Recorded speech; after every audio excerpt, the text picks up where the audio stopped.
नहीं, नहीं पढ़ना मुझे बुक। मुझे नहीं पता कैसे बुक पढ़ते हैं, मुझे नहीं पसंद है बुक पढ़ना। Don't worry, why fear when I am here. मैं आपको आज बताने वाला हूँ कि कैसे आप बुक रीडिंग हैबिट डाल सकते हो और क्यों बुक पढ़ना जरूरी है। So let's start. चाणक्य ने कहा था कि एक लाइफ बहुत कम है अपनी मिस्टेक से सीखने के लिए, इसलिए हमें दूसरों की गलतियों से, दूसरों की मिस्टेक से सीखना चाहिए। वो अब कैसे सीख सकते हैं? By reading books. एक ऑथर कोई भी बुक लिखता है तो वो अपने पूरे लाइफ टाइम का एक्सपीरियंस एक पर्टिकुलर 300 पेजेस में या 200 पेजेस में शेयर करता है। क्या क्या गलती उस ऑथर ने की थी, क्या क्या मिस्टेक्स उस ऑथर ने की थी, क्या क्या अच्छे अकम्पलिशमेंट उस ऑथर ने किए थे, कौन कौन सी सिचुएशन, कौन कौन से ऑब्स्टिकल्स उसने फेस किए थे, वो सारी चीज़ें बुक में लिखता है। तो इससे हमें बहुत कुछ एक्सपीरियंस मिलता है उस ऑथर का। उस ऑथर की आधी लाइफ का एक्सपीरियंस हमें जस्ट एक बुक पढ़ने से मिल जाता है। Isn't it cool? सो इसलिए आपको बुक पढ़नी चाहिए।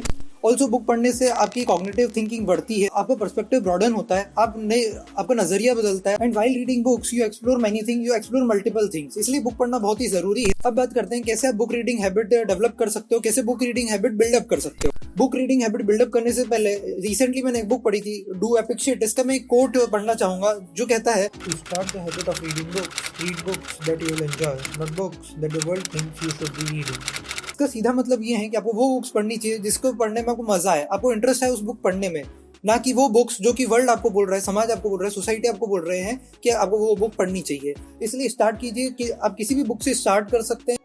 वो कॉमिक भी हो सकती है, वो कोई फिक्शनल बुक हो सकती है, वो मांगा हो सकती है। मांगा क्या है? It is basically a Japanese comic. बहुत ही अच्छी अच्छी स्टोरीज रहती है। So you can start with manga, you can start with fictional books, you can start with non fictional books, and then आप अलग अलग जॉनरास बुक्स के एक्सप्लोर कर सकते हैं। ऑल्सो नवल रविकांत का एक कोट है जो कि मैं इधर पढ़ना चाहूंगा, read what you love until you love reading. यानी कि वो पढ़िए जो आपको पसंद होता है जब तक कि आप रीडिंग पसंद ना करने लगे।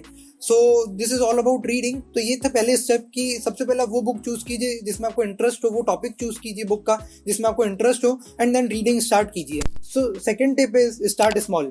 यानी कि आप धीरे धीरे स्टार्ट कीजिए। जरूरी नहीं है कि आप एक बुक एक दिन में पढ़ लें या एक बुक एक हफ्ते में पढ़ लें। आप उसे एक महीने में पढ़ सकते हैं, 2 महीने में पढ़ सकते हैं, लेकिन जरूरी है पढ़ना।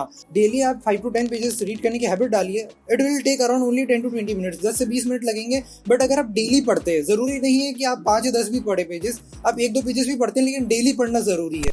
Third tip is do it early.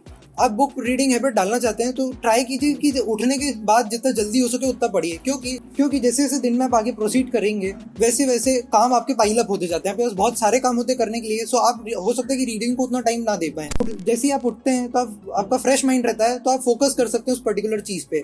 इसलिए डू इट अर्ली। आप इसे जल्दी से जल्दी करने की कोशिश कीजिए। ऐसा जरूरी नहीं कि 5 बजे उठ के आपको बुक रीड करनी है, लेकिन जब भी आप उठते हैं उसके 1 घंटे के अंदर अंदर ट्राई कीजिए कि आप कोई बुक रीडिंग हैबिट डालें या कोई बुक पढ़े। Fourth tip is stop before you are finished. इसका मतलब क्या है? ये मेनली फिक्शनल बुक्स के लिए है या मांगा कॉमिक्स के लिए है जहाँ कोई स्टोरी चल रही है। आप इसे ऐसे तरीके से ले सकते हैं जैसे आप कोई वेब सीरीज देखते हैं तो एक एपिसोड के बाद अपने आप आपको मन करता है कि दूसरा एपिसोड देखना चाहिए कि कहानी कहाँ प्रोसीड कर रही है। Same with the books. आप बुक पढ़ना वहीं छोड़ दीजिए जहाँ पे कुछ सस्पेंस आया या कोई थ्रिलर है या कोई क्लिफ हैंगर है। क्यों? क्योंकि अगली बार आपको खुद का मन करेगा वापस से उस बुक को खोल के देखने का और पता करने का कि आगे स्टोरी कैसे प्रोसीड हुई है। इसलिए stop right before you are finished. जब भी आप फिनिश करने वाले एक पर्टिकुलर चैप्टर या पर्टिकुलर स्टोरी का सीन, वहीं आप रोक दीजिए, तो अगले दिन आप अपने आप उसे पढ़ेंगे। Fifth tip is read for immediate rewards. आप इमीडिएट रिवॉर्ड सेट करिए अपने लिए कि अगर आपने 10 पेजेस पढ़ लिए तो आप खुद को एक चॉकलेट गिफ्ट करेंगे या फिर आप 10 मिनट को यूट्यूब वीडियो देखेंगे। Anything you can reward to yourself. जब भी हमारे माइंड को कुछ रिवॉर्ड मिलने वाला होता है, यानी कि हमारा माइंड रिवॉर्ड की तरफ सोचता है, तो अपने आप उसको काम करने के लिए आप मोटिवेट हो जाते हो, अपने आप उस काम को आप करने लगते हो। Sixth and last tip is don't set targets. आप अपने लिए टारगेट सेट मत कीजिए कि आज आपको 30 पेजेस पढ़ने ही है या 20 पेजेस पढ़ने ही है। Just read. हो सकता है कि आप 2 पेजेस पढ़ के ही छोड़ दें और हो सकता है आप 20 पेजेस पढ़ लें। So totally depends on you, your interest. Seventh tip is if you do not like the book leave it. ये जरूरी नहीं है कि जो आपने बुक पिक की है उसे कंप्लीट करना ही है। अगर आपको उस बुक में इंटरेस्ट नहीं आ रहा है, अगर आपको पढ़ने में मन नहीं लग रहा है, 2 पेजेस 3 पेजेस पढ़ने के बाद ही आपको उस बुक को छोड़ने का मन करता है, देन जस्ट लीव इट। इसमें कोई बुरा मानने वाली बात नहीं है, इसमें कुछ गिल्ट महसूस करने वाली बात नहीं है। ये ऑथर की रिस्पॉन्सिबिलिटी है कि वो आपका अटेंशन होल्ड करके रख सके, ग्रैब करके रख सके। तो अगर आपको किसी बुक में इंटरेस्ट नहीं आ रहा है या आप उसे नहीं पढ़ना चाहते हैं, then just leave it, pick another book. हो सकता है कि 1 साल बाद, 2 साल बाद या कुछ समय बाद वो बुक आपको रिलेटेबल लगे और वापस आप उस बुक को उठाएं तो आपको उसमें इंटरेस्ट आए। So totally depends on you, your choice. That's it for today's video. I hope आपको वीडियो पसंद आया हो। आप कमेंट करके बताइए कब आप अपनी बुक रीडिंग जर्नी स्टार्ट करने वाले हैं और कौन सी बुक से करने वाले हैं। इस वीडियो को लाइक करें, शेयर करें, चैनल को सब्सक्राइब करना मत भूलिएगा। अगर आप टॉप 6 स्किल्स जानना चाहते हैं 2020 की, तो आप राइट वाला वीडियो चेकआउट कर सकते हैं, और अगर आप शॉर्ट्स की प्लेलिस्ट देखना चाहते हैं तो आप लेफ्ट वाली प्लेलिस्ट चेकआउट कर सकते हैं।